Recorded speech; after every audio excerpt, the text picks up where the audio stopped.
Hello, and welcome to Wesley United Methodist Church of Trenton, Missouri. Our church is located at 113 East 9th Street, which is on the corner of 9th and Washington in Trenton, Missouri. You can call our office between the hours of 9 a.m. to 3 p.m. Central Standard Time, Monday through Friday at 660-359-6762, or visit our website at wesleyunitedmethodist.us. Now we invite you to open your heart, mind, and body to the Word of God with Reverend Barry Boulware. When they asked me to speak today, I knew I wanted to tell one story. And while looking for this one story, I found enough stories to take up about 4 hours and 20 minutes. But I narrowed it down. Robert says they cut you off on the radio after 15 minutes, so I won't go too much over that. But Shay's story is one of my favorites, and all the stories I have are not love stories, but they are all stories that I love. At a fundraising dinner for a school that serves learning disabled children, the father of one of the students delivered a speech that would never be forgotten by all who attended. The father said, "I believe when a child like Shay comes into the world, an opportunity comes to realize true human nature presents itself, and it comes in the way other people treat the child." This is Wayne Dyer's story. He tells it on public television about every year, and I always listen to it. A father and his son were walking down the street one day, and there was a baseball game going on. Well, the little boy had never played a baseball game in his life, but all of a sudden he wanted to get in that game in the worst way. Shay had never gotten to play baseball because he was not as agile as other children were. And finally, after bugging his dad, that he said, "Dad, I want to play in this game." And so the dad goes down and asks one of the captains if his boy can get in the game and play. And the boy kind of shrugged his shoulders and says, "Well, we're losing by 6 runs. I don't think it'd hurt. So we'll put him in the game, and then we'll try to let him bat in the 9th inning." So it comes time for Shay to come to the bat. And he's never swung a bat before, so he doesn't know how to swing a bat. So the pitcher kind of throws it real softly to him, and he swings and misses. So the pitcher from the opposing team steps in so closely that he can touch the bat with the ball, and it dribbles out in front of Shay. So everybody's yelling, "Run to first, run to first." So Shay looks toward first base, and the pitcher threw the ball over the first baseman. And they're yelling, "Shay, run to second, run to second." And so he runs to second. And the other outfielder, seeing the intention of the pitcher, deliberately threw the ball over his head. "Run to third, Shay, run to third." So Shay runs to third. "Home, Shay, home, Shay." So Shay runs home, and the runs in front of him, the bases had been loaded, all scored, and they won the ball game that day. Shay ran that day. The boys from both teams helped bring a piece of love and humanity into this world. And if you associate this story with anything that's happened in Trenton in the last couple of months, that's my intention. Here are a few folklore stories. 2 wolves. One evening, an old Cherokee told his grandson about a battle that goes on inside of people. He said, "My son, the battle is between good and evil. One is anger, envy, jealousy, sorrow, regret, greed, arrogance, self-pity, guilt, resentment, inferiority, lies, false pride, superiority, and ego. The other is good. It is joy, peace, hope, serenity, humility, kindness, benevolence, empathy, generosity, truth, compassion, and faith. The grandson thought about this for a few minutes, and he said, "Well, Grandpa, which one wins?" "The one you feed." The wooden bowl. A frail old man came to live with his son-in-law and his son and his daughter-in-law and their little boy. And he was kind of a mess at the kitchen table. He always kind of spilled his milk or his peas rolled off his spoon, and usually mealtime was kind of a disaster. So the adults decided to put the old man at a little table in the corner and give him a wooden bowl to eat off, so when he dropped it, he wouldn't break it. One day, the little boy was in the kitchen, and the dad saw some wood shavings down around where he was sitting, and he said, "What are you doing, son?" He said, "I'm making a little wooden bowl, so when you and Mom are old, I can put it at your table, and you can eat off of it." Well, it didn't take long for them to get the message, and so Grandpa came back to the table that night. One thing I've learned is that you can tell a lot about people by the way they handle four things: a rainy day, lost luggage, tangled Christmas tree lights, and they're elderly. Dad told me this story. It's called "Stick to Your Bush." Two boys were going out to pick blackberries one morning, and the dad told them before they left, "Now, stick to your bush. When you find one, just pick all the berries off of that one, and by the end of the day, you'll have a full bucket. If you run from bush to bush, just taking only the largest ones, by the end of the day, you won't have half as much." And so that's what happened. One of the boys went out, ran from bush to bush, had half a bucket at the end of the day, and his brother had a whole full one. Well, later on in life, the dad got very ill, and his son called the other son and said, "Dad's ill, and we need you to come home." And the brother said, "Well, you know, I'm in charge of the biggest debate tournament in New York City, and it'll be over in 2 or 3 days, and if I can wait, I really would like to do that." So the brother went and told the dad, and he called his brother back and said, "Lee, told Dad your situation." He said, "Stick to your bush." C.W. Guswell writes for the Kansas City Star.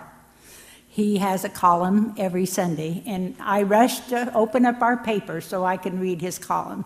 He writes lovingly about his wife, his daughters, and most lovingly about his pets, his bird dogs and his cats. A couple of Sundays ago, he had an article. It said, "Cyrus, the last of my Brittany bird dog line, grandson of Rufus and son of Holly's bear, has joined them in that place of memory where the mornings are forever frosty and the meadows are rich with quail. 1 month and 2 days short of his 14th birthday, his strong heart failed. Never in those years did he go to his bed hungry. Not once did he endure a bitter winter night shivering for lack of shelter. Sadly, that's more than can be said of a lot of children in this world." And I was reminded that years ago when I was driving through Grundy County, seeing my patients, I heard Guswell telling this story. And he had just lost, I think, Cyrus or Bear, one of those first dogs years ago. And it was a beautiful piece, but I got in on the end of it. So I wrote him a letter, and I said, "You know, I just love that story, and would you send me a copy of it?" So several weeks went by, and in the mail came a copy of the story he had read, and he said, "I didn't write this story, but when my bird dog died, I received 50 of them from people throughout the state of Missouri." And it says, it's called the Rainbow Bridge, connecting heaven and earth. And it's called that because of its many colors. There is a land of meadows, hills, and valleys with lush green grass. And when a beloved pet dies, the pet goes to this place. There's always food and water and long, warm spring days, and lots of other dogs and cats to play with. There's only one thing missing. They don't have their special person with them. And so one day while they're all out playing, one of them's ears perk up and their nose sort of starts wiggling. And they look in the direction of over the hill, and you have been seen. And you and your special friend meet, and you take him or her in your arms and embrace. Your face is kissed again and again and again, and you look once more into the eyes of your trusting pet. Then you cross the rainbow bridge together, never to be separated again.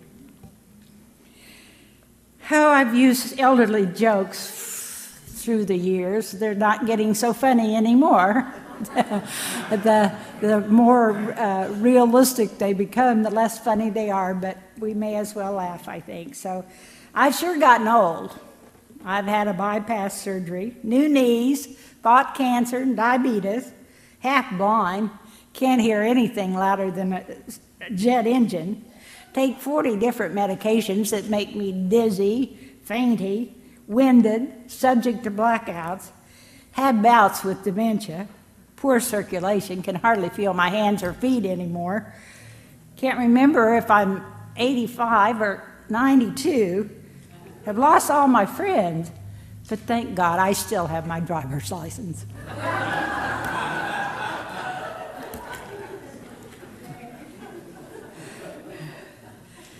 These are some short kind of modern stories that I've used in the last couple of years to send to my daughters, my granddaughters, my daughters-in-laws, mainly my girlfriends, this particular story on their birthdays. And this was the first one that I sent. And then since then I found a couple others that I liked, so I just send this same one to everybody every year. So what about this year? What's it about? I think it's reflected on my birthday wish for myself, that I live in greater love and acceptance, less judgment of myself and everyone else in my life. And I cut this one a little short because I wanted to go on, but the question they wanted us to ask ourselves on our birthday is, what is right about me?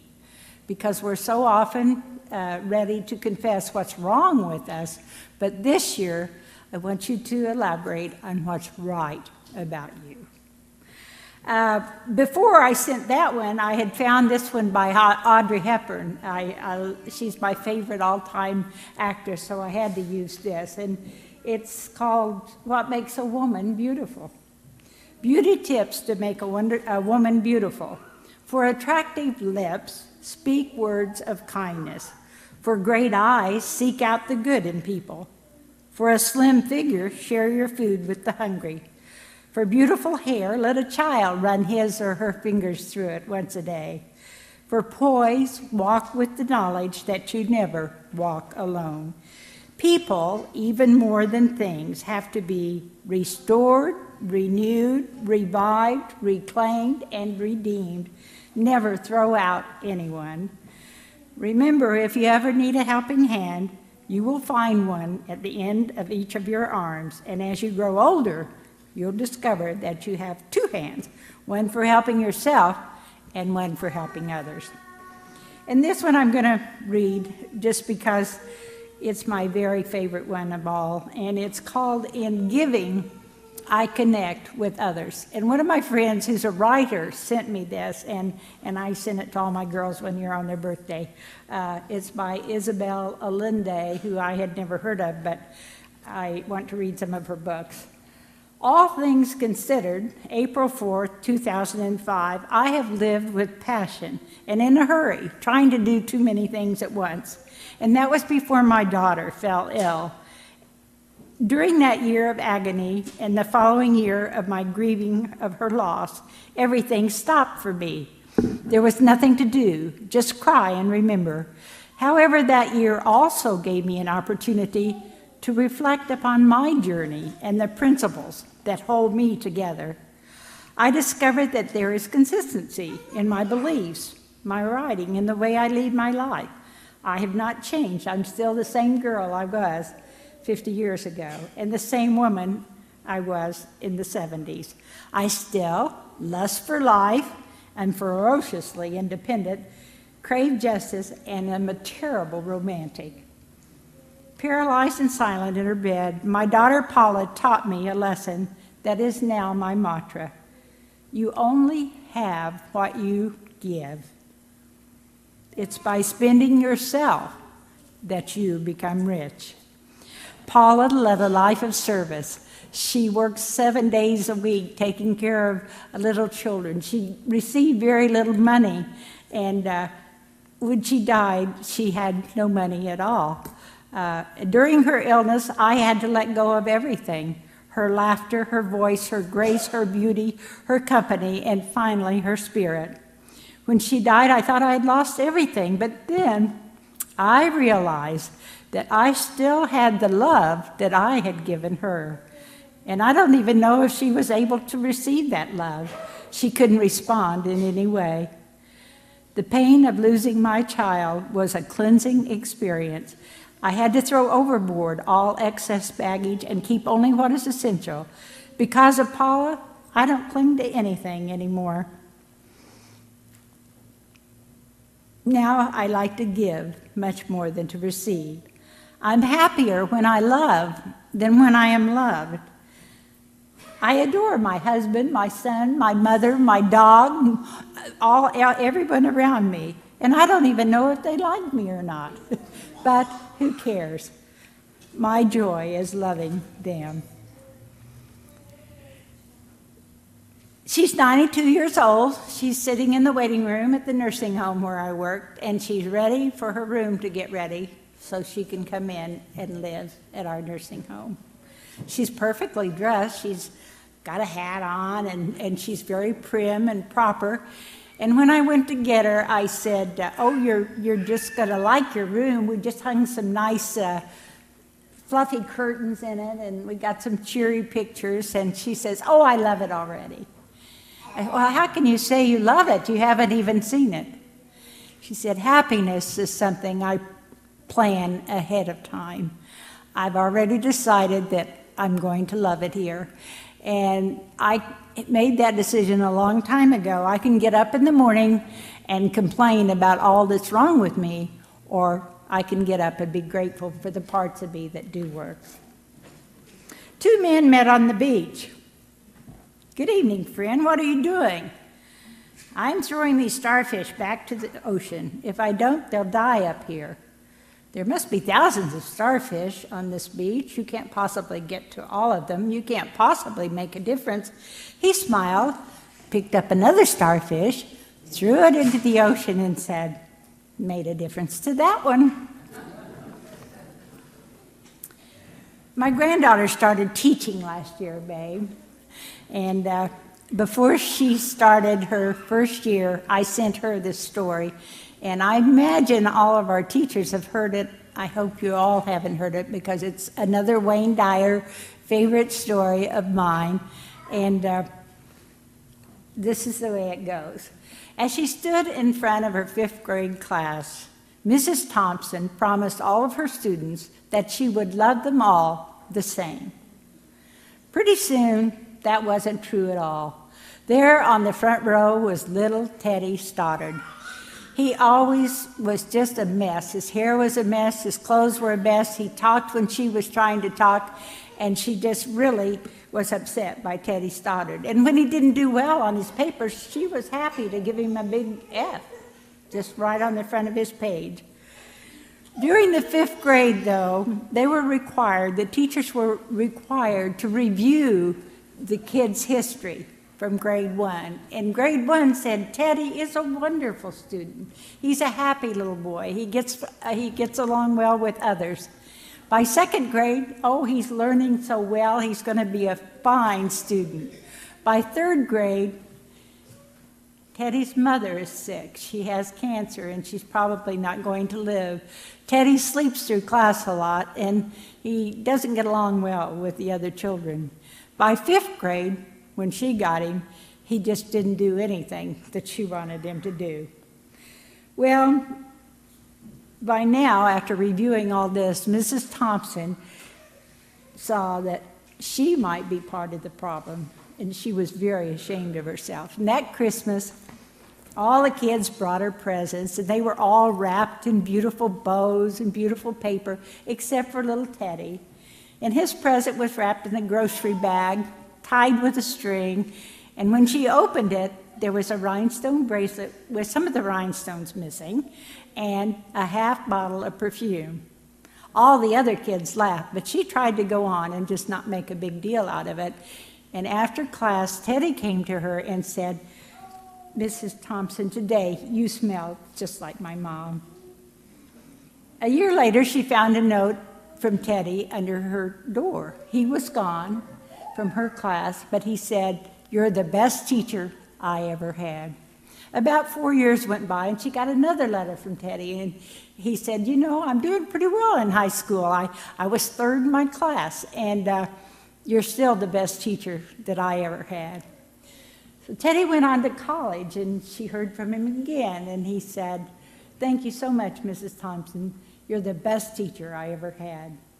A little more time went by, and she got a letter from him, but his name was longer now. It was Theodore Stoddard, M.D. He had liked college so well, he decided to go on and get his M.D. degree. Well, that isn't the last she heard of Teddy, because when he got married, he wrote her and said, "I don't have any family, as you know, so I want you to be my family, and come and sit where the family always sits." And Mrs. Thompson did. And she wore the bracelet with the missing rhinestones and dabbed a little of the perfume on. And they hugged each other, and Dr. Stoddard whispered in Mrs. Thompson's ear, "Thank you, Mrs. Thompson, for believing in me. Thank you so much for making me feel important and showing me that I could make a difference."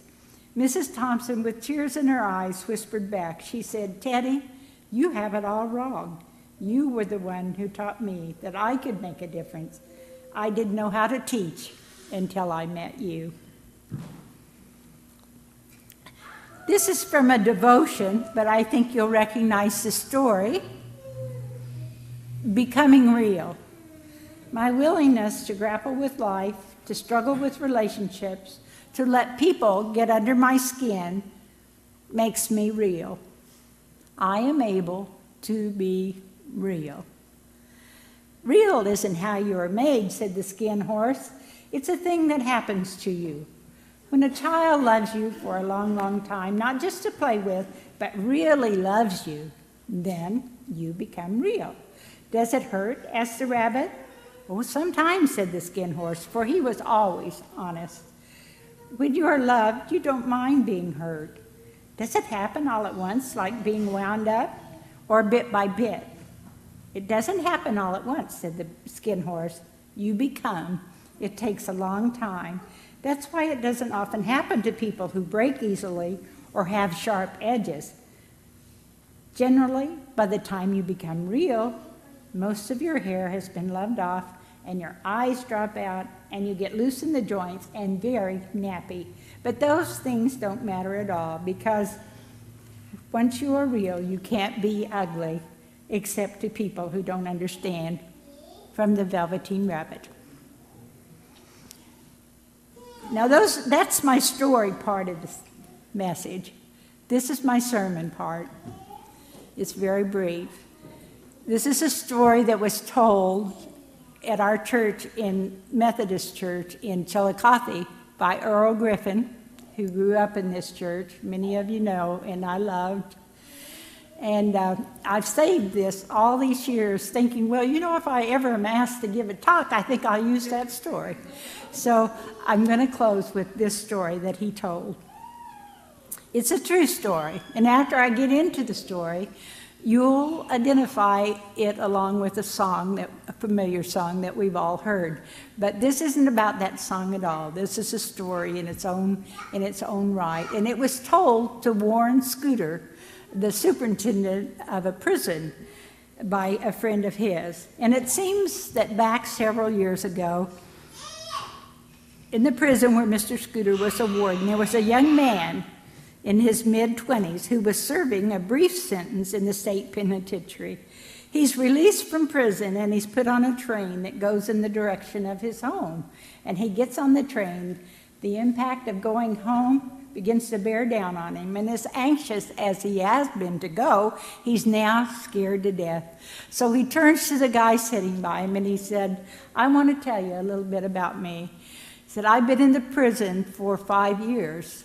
I disgraced my family, my friends, and now, after all this time, I'm going home. He said, the whole time I was in prison, none of my family ever came to see me. I never got a letter from anyone, and I just assumed that was because they were too poor or too ignorant to write. But when I heard I was getting released, I wrote to them, and he told them that I was coming home and that if they wanted to see me, they could tie a tea towel. Now, this is where you get into that old popular song, On the Apple Tree in the Front Yard. And if they did have it there, I would get off and resume my life with them. But if there was nothing there, I would go on and make my life someplace else. But the closer I get to this, I just can't stand to watch. So he asked this guy sitting next to him to watch for him. And suddenly the man blurted out, and he said, oh, he said, there's a white flag on that apple tree. And alongside that on the fence is covered with sheets. And the whole area is just full of white cloth. And he said, you know, I saw a miracle that day. The miracle of unconditional love. The love that loves you for what you are, not because you are anything or not, if you will do this and so, but the love that loves you for you. And this is the true love of Jesus Christ. And the greatest and best love story of all ever written. For God so loved the whole world, he gave his only Son to die on Calvary for you and me, so we might be saved and have eternal life. Praise the Lord. Praise the Lord. Thank you for joining us on our pre-recorded Sunday morning service. If you would like a copy, you can contact the office at 660-359-6762 or email us at wesleyum@sbcglobal.net. Feel free to visit us in person or online at wesleyunitedmethodist.us, where you will always find open hearts, open minds, and open doors. May the blessings of Jesus Christ be upon you in every aspect of your life.